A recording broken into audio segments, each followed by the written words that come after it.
Aujourd'hui, à la tribune de la TVCI, on reçoit un agent de développement et travailleur de milieu, M. Denis Leblanc. Bienvenue à la tribune. Bonjour, M. Leblanc. Bonjour. Premièrement, est-ce que je peux vous tutoyer? Ça fait un petit bout qu'on se connaît, donc Denis. Bien sûr, j'espère qu'on va se tutoyer. Merci d'être dans nos studios pour faire connaître le CAB. Comment ça va, Denis? Moi, ça va très bien. Très, très, très bien. Génial. Donc, un retour parmi nous. Oui, très heureux depuis le mois d'octobre.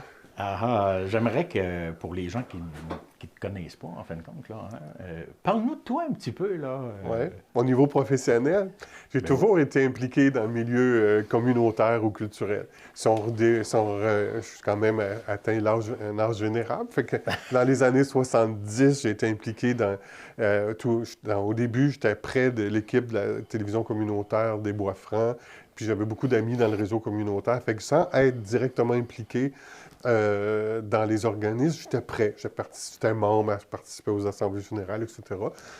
Puis après ça, j'ai bifurqué sur la culture. Fait que là, les compagnies de théâtre, les créations théâtrales, les événements, les festivals, Festival Jeunesse, Festival des fromages, Festival des rames, etc. Mais tu sais, c'est très près quand même du milieu communautaire parce qu'il y a tout le processus des assemblées générales, les OBNL, etc. Puis, j'ai eu la chance, à un moment donné, de rentrer comme conseiller culturel et rural à la MRC de l'Érable. Oui. Et là, le côté rural, j'ai eu à animer le comité stratégique de développement social de la MRC. Fait que là, j'ai eu à travailler avec l'ensemble des organismes communautaires, à monter des plans d'action, à revoir des plans stratégiques de développement, etc. Puis, est arrivé la COVID, puis je suis allé travailler dans le Val-Saint-François comme conseiller culturel et touristique. Fait que là, encore, j'ai eu à travailler avec la Corporation de développement communautaire là-bas, qui était près de la culture, le développement culturel, les organismes touristiques. Puis, au mois d'octobre, j'ai eu la chance d'être invité à me joindre à l'équipe du Centre d'action bénévole. Et me voilà. Depuis le mois d'octobre, je suis revenu dans la région. Je suis très, très heureux de ça.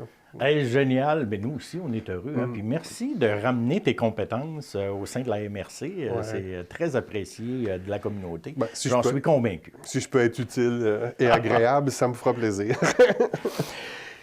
Le CAB, mais maintenant, c'est quoi ça veut dire, ces lettres-là, CAB? Le Centre d'action bénévole de l'Érable. Bon. Et sa mission, là, qu'est-ce que ça fait, le fameux Centre d'action bénévole? Bien, on est là, nous, pour promouvoir toutes les actions bénévoles tout en répondant aux besoins des bénéficiaires, aux besoins du milieu.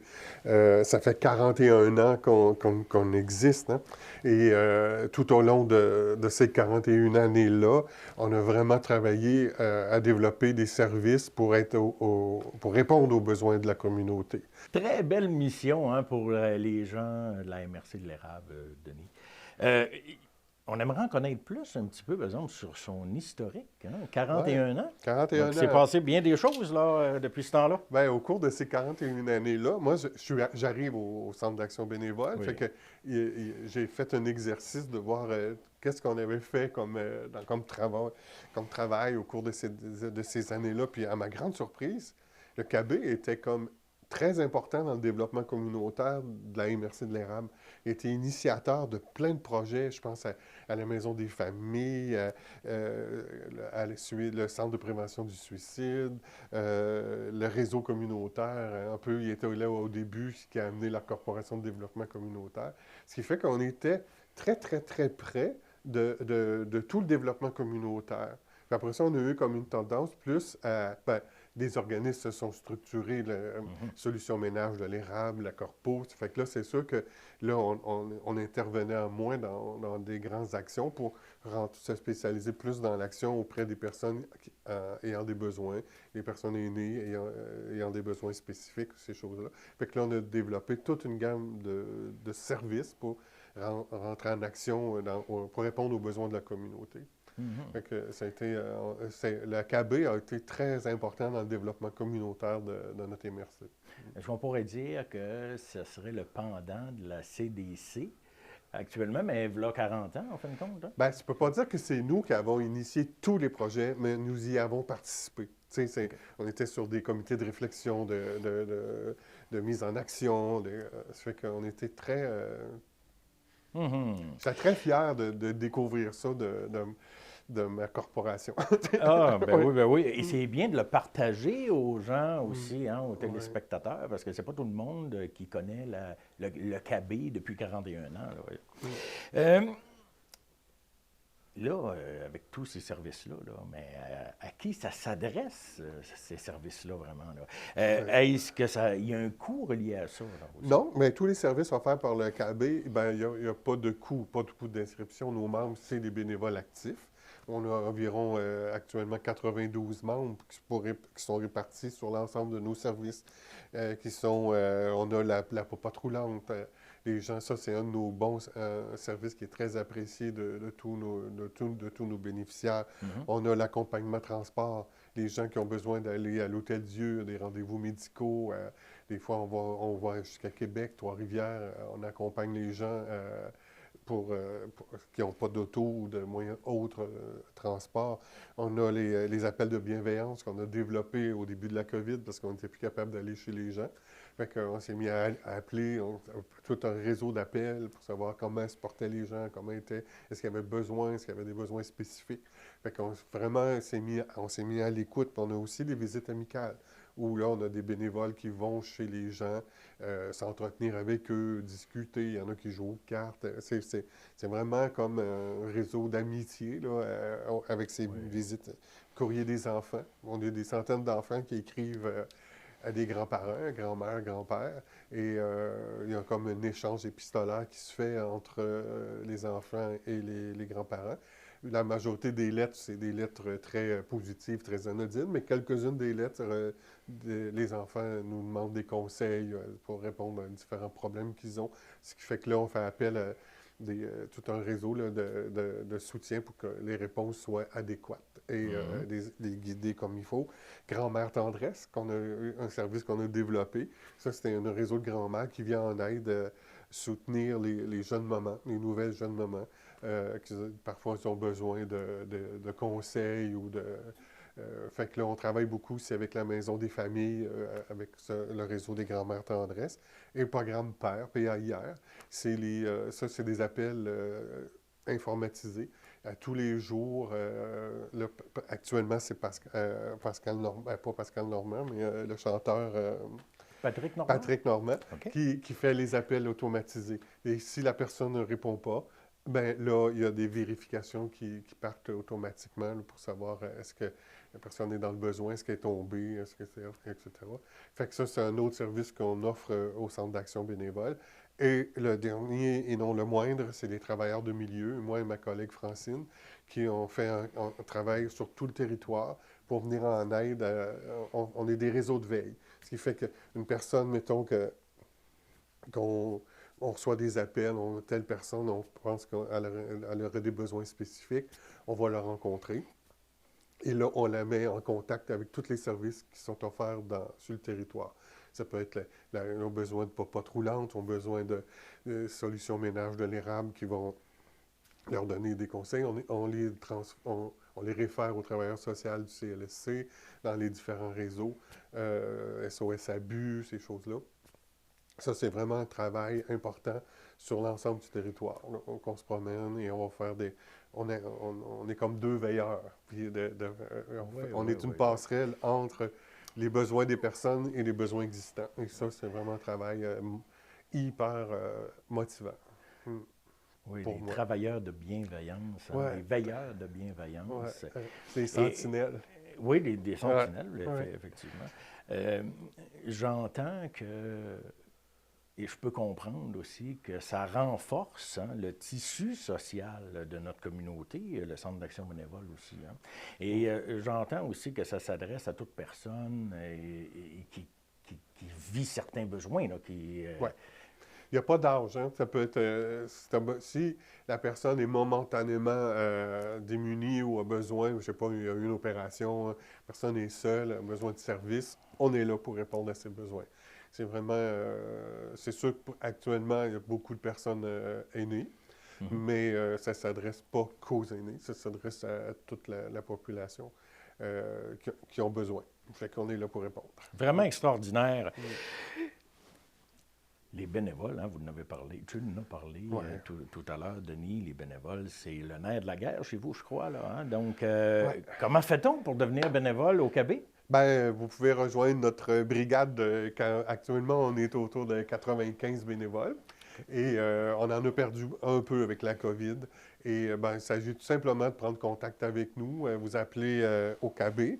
Au numéro de téléphone, c'est le 819-362-6898.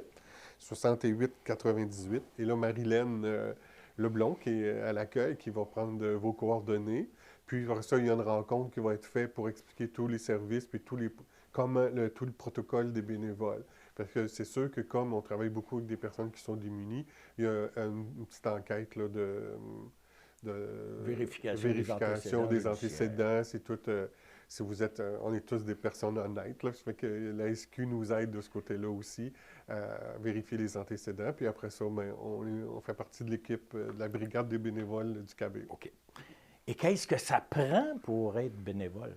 Donc, oui, il y a un processus, mais au niveau de la personne même, qu'est-ce que ça prend pour être bénévole? Bien, là, ça dépend où vous voulez aller travailler. Il y en a qui sont bénévoles sur le courrier des enfants, il y en a d'autres, c'est les grands-mères tendresses, il y en a d'autres, c'est le transport. C'est sûr que si vous n'avez pas de voiture et que vous voulez faire le transport médical, bien, ça ne fonctionne pas. Oui, c'est un peu plus compliqué. Là.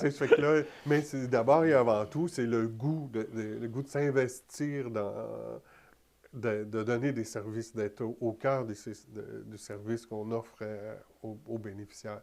C'est le goût de s'investir dans la bienveillance, si on veut. Oui. Mais fait que là, après ça, tous les talents que nous avons, bien, ils vont être répartis sur l'ensemble de nos services. Vous pouvez dire, bien, moi, c'est tel service qui m'intéresse, puis après ça, en cours de route, vous allez vous rendre compte que tel autre service m'intéresserait un peu plus. Fait que là, on peut bifurquer, mais c'est vraiment d'avoir le goût de s'investir. OK. Et c'est un investissement, excusez-moi, de combien d'heures semaine ou par mois à peu près? Bien là, tout dépendant de vos disponibilités puis de vos services. Mettons, si vous prenez les appels de bienveillance ou les appels amicaux, mais là, ça peut être 2-3 téléphones par semaine. Ça peut être, ça dépend de... Il y en a qui font des transports médicaux, mais là, et ça peut être tout dépendant s'ils sont disponibles ou pas, mais ils peuvent faire un transport, 2, 3, 4 transports par semaine, mais ça dépend de la disponibilité. Nous, on s'adapte à votre réalité. Donc, c'est vraiment génial l'arrivée de bénévoles, hein, le mouvement de solidarité qu'il y a eu. Là. Donc, ce mouvement de solidarité-là a permis de faire justement la popote parce que malgré la pandémie, la faim existe encore, hein, la solitude existe encore, on parle plus d'isolement. Ouais. Donc, oui, bien, ce mouvement de solidarité-là nous a permis de maintenir tous nos services, puis même d'en développer. Parce que je pense aux appels de bienveillance. Paula Vachon, qui était travailleuse de milieu à ce moment-là, a eu l'idée comme les visites étaient plus compliquées d'aller chez les gens, mais a eu l'idée de faire des appels de bienveillance. Fait que là, tout le réseau s'est mis à faire des appels, s'assurer que tous les gens allaient bien, puis quand on détectait qu'il y avait quelque chose, mais on essayait de les référer aux bonnes personnes, aux bons services, etc. Fait que ça a vraiment été vraiment intéressant. Puis ça nous a permis de maintenir tous nos transports. Si on fait comme juste la popote, c'est quand c'est un repas, mais c'est à peu près 350 repas par semaine qu'on distribue, des repas chauds. Fait que tout ce réseau de bénévoles-là a permis de maintenir ça. Et c'était vraiment important pour nous. Génial, bravo vraiment à toute l'équipe de bénévoles. L'équipe, mais moi, je n'étais pas en place là. Mais l'équipe a fait un travail formidable. Excellent. Et aujourd'hui, je le sais là, que tu vas nous parler de nouveaux projets. C'est très intéressant. On a parlé tout à l'heure hors des ondes. Donc, explique-nous.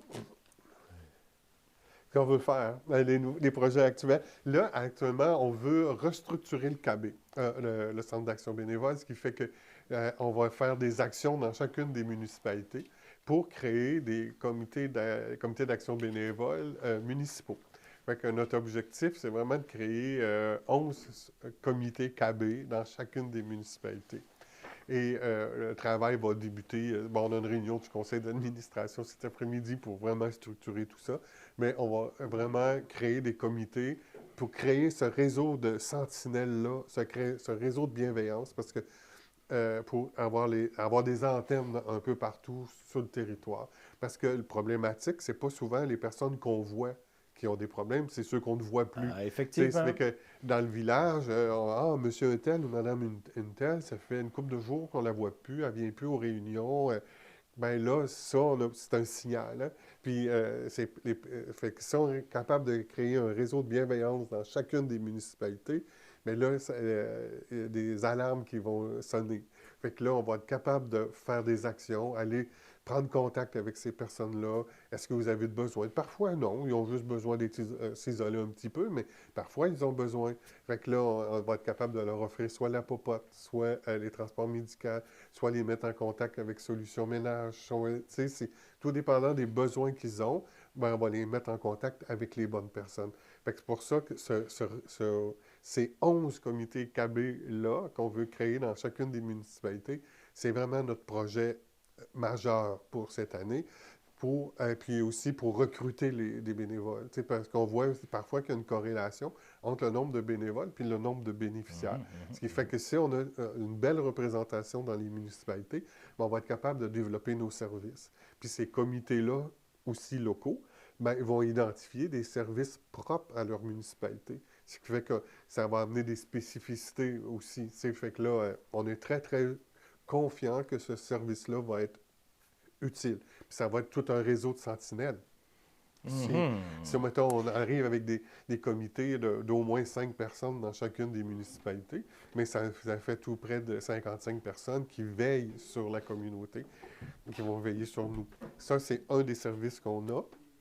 Et l'autre service, mais c'est mon volet culturel, je ne peux pas l'empêcher, je ne peux pas le cacher. On fait les aînés créatifs. Ah, ça, c'est... tu en as emmené un petit point tout à l'heure, mais parle-nous-en un petit peu plus, là, s'il vous plaît. Bien, c'est un projet qu'on veut... Paula, avec son volet travailleur de milieu, avait commencé à mettre sur pied des ateliers de contes où les gens écrivaient des contes, écrivaient des récits. Il y avait des ateliers où ils faisaient des lectures publiques. Fait que tout ça, on va maintenir ça. Puis après ça, les biographies, ma vie, un chapitre à la fois. Fait que tout ce volet-là, on le maintient. Mais aussi, on va développer tout un réseau d'artistes aînés, mais qui vont donner des services à la communauté. On pense aux artistes en art visuel qui vont aller donner des ateliers de dessin ou de peinture dans les villages pour les jeunes, pour les ados. Parce qu'on sait, mettons, que si tu fais du sport dans les villages, c'est assez bien organisé. Mais si tu aimes faire du théâtre ou de la peinture, c'est un peu plus difficile. Fait que là, notre réseau d'aînés créatifs va développer ce genre de service-là. C'est sûr que notre volet musical, notre volet lecture publique, on va aller dans les centres, dans les résidences de personnes âgées pour les animer. Mais c'est comme... On va se donner des structures professionnelles pour donner des spectacles en salle, etc. Fait que c'est vraiment tout un volet aîné qui me tient beaucoup à cœur, il va sans dire, en tant que travailleur culturel. Fait que ça, j'espère aussi être capable de le développer comme il faut, parallèlement avec les 11 comités KB. Génial, génial. Je suis très content d'entendre ça. Et est-ce que vous avez une bonne écoute des instances, des 11 instances municipales? Oui, on a commencé les contacts avec... on a commencé avec la municipalité de Notre-Dame-de-Lourdes, Saint-Ferdinand, Laurierville, et l'accueil est très positif, là. Je pense qu'il va y avoir des actions, mais on va être soutenu aussi par les municipalités dans le développement qu'on veut faire. En tout cas, à date, on sent une bonne réception. Donc, c'est cet après-midi, en tous les cas. On va lancer tout ça par le CA. Ouais. J'ai bien hâte d'en savoir davantage. Hein, et puis, on pourra te réinviter justement pour parler davantage et l'incrustation dans les services directement. Denis, tout à l'heure, tu as parlé un peu de la popote roulante. Là, hein?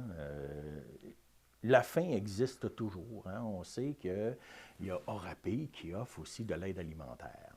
Mais pour l'inscription, pour avoir des repas chauds, comment ça fonctionne?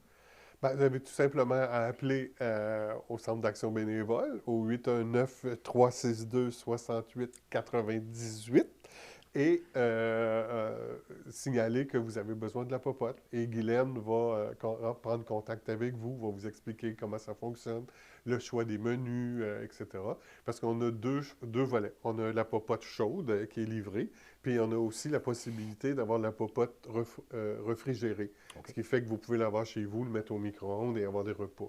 Fait que ça vous permet soit d'avoir le week-end, quand il n'y a pas de service de popote chaude, d'avoir vos repas, ou vous pouvez commander en double pour avoir aussi vos soupers. Fait que tout dépendant du menu, puis la bouffe, elle est très bonne. Là. Est-ce que c'est les gens du Québec qui font la nourriture? Ou... Non, nous, on a deux fournisseurs. Pour la grande majorité de Plessisville et la grande majorité de la région, ça vient de la boucherie de Thibault. Qui font toute la bouffe. À Princeville, c'est le service offert par le complexe hôtelier du Prix. Ça fait que la bouffe est très bonne également. Excellent. Et c'est livré à tous les jours, 2 fois semaine? C'est livré chaud 2 fois semaine, OK. mais en même temps, on en profite pour les commandes réfrigérées, où là, les gens peuvent avoir toute la bouffe, de la soupe au dessert, pour toute la semaine. OK. Un exemple de prix pour un repas? Pour un repas, tout dépendant de ce que vous prenez, c'est autour de 6 $. Bon, quand même. Hein? Ouais. C'est très abordable en ce qui a trait au repas. Maintenant, Denis, à part d'être bénévole, ce qui est très important, hein, je vous le répète, que peut faire la communauté pour aider le KB? Je vous dirais, c'est la principale chose, c'est si vous êtes dans votre milieu puis que vous voyez des personnes qui auraient besoin d'aide ou qui sont en difficulté passagère ou vivent vraiment de vraies difficultés, c'est soit de prendre contact avec eux, leur dire que vous êtes là, les écouter. Puis si vous voyez qu'ils ont de réels besoins, communiquez avec nous au Centre d'action bénévole. On a 2 travailleurs de milieu qui sont spécialisés là-dedans. Qui vont prendre contact avec les gens, qui vont s'assurer que tous leurs services de base soient assurés, qui vont les mettre en contact avec les services qui sont disponibles dans la MRC. Solutions Ménage l'Érable, les travailleurs sociaux du CLSC. Il y a différents services qui existent et on va les mettre en contact avec eux. Merci beaucoup, Denis. Le Centre d'action bénévole situé à Plessisville? Oui, le siège social est à Plessisville, sur la rue Saint-Calixte, au 1966 rue Saint-Calixte. On est quasiment en face de Rapé. Ah bon? Ouais. Et puis, puisque tu parles du siège social, c'est bien d'en parler avec les 11 municipalités qui vont se rattacher avec des antennes, hein, si on pourrait dire, du KB. Donc oui, ça va prendre un siège social même maintenant. Nos bureaux sont à Plessisville, mais ce qu'on veut, c'est les 11 comités, c'est là qu'on va peut-être développer des complicités avec les bureaux municipaux pour que un lieu de rattachement ou lieu d'attachement. Denis, encore une fois, je te laisse la parole pour le mot de la fin. Donc, qu'est-ce que tu aimerais vraiment dire là, à la communauté de la MRC l'Érable? Si ça vous tente d'essayer une belle expérience comme bénévole, on a besoin de vous. Gênez-vous pas. Notre objectif, c'est de recruter une 50aine de bénévoles au cours de l'année, répartis sur l'ensemble du territoire. Vous dites que vous n'avez pas beaucoup de temps, c'est pas grave, on va prendre le temps que vous avez, mais on a besoin de vous. Fait que si ça vous communiquez avec nous et on va vous intégrer dans notre brigade de bénévoles. Puis vous allez voir, c'est une équipe qui est sympathique, on a du fun. On est au service d'eux, mais on se donne du plaisir à le faire aussi. Fait qu'on a les soupers de Noël, les assemblées générales, le gala des bénévoles à tous les ans. Fait qu'on a besoin de vous. Venez nous rejoindre. Au numéro? 819-362-6898. 819-362-6898. On a un site Internet aussi, le www.cabérable.org. Merci beaucoup, Denis. Merci beaucoup à toute l'équipe de travail et à tous les bénévoles. Merci d'être là. On se revoit bientôt pour une autre émission, La Tribune de la TVCE. La TVCE qui est pour votre communauté.